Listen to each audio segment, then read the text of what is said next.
মহেশতলার সম্প্রীতি উড়ালপুলের উপর দিয়ে বেপরোয়া গতিতে বাইক চালিয়ে প্রাণ হারালেন এক যুবক।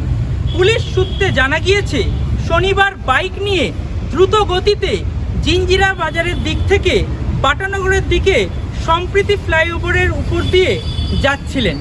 মহেশতলা কলেজের কাছে সম্প্রীতি উড়ালপুলের উপরে নিয়ন্ত্রণ হারিয়ে পড়ে যান।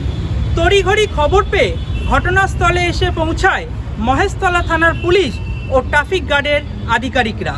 যুবককে রক্তাক্ত অবস্থায় উদ্ধার করে মহেশতলা থানার পুলিশ বেহালার বিদ্যাসাগর হাসপাতালে নিয়ে গেলে কর্তব্যরত চিকিৎসকেরা তাকে মৃত বলে ঘোষণা করে।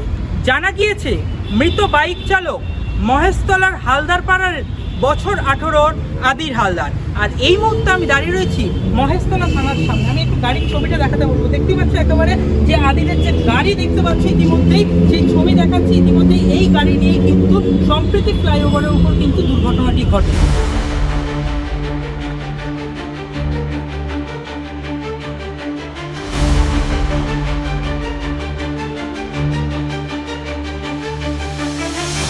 সম্প্রীতি উড়ালপুলের উপরে রাস্তার কাজের জন্য প্রায় 1.5 বছর বাইক চলাচল বন্ধ ছিল।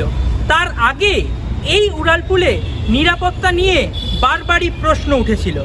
একাধিক দুর্ঘটনার সাক্ষী ছিল এই উড়ালপুল। 1.5 বছর পর বাইক চলাচল শুরু হওয়ায় আবারও পথ দুর্ঘটনা। এদিনের দুর্ঘটনা ফের সেই প্রশ্নই উস্কে দিল। মহেশতলা থেকে বিশ্বজিৎ নস্করের রিপোর্ট, বাংলা হান্ট। আরো ভালো ভালো খবর দেখতে সাবস্ক্রাইব করুন বাংলা হান্টের ইউটিউব চ্যানেল।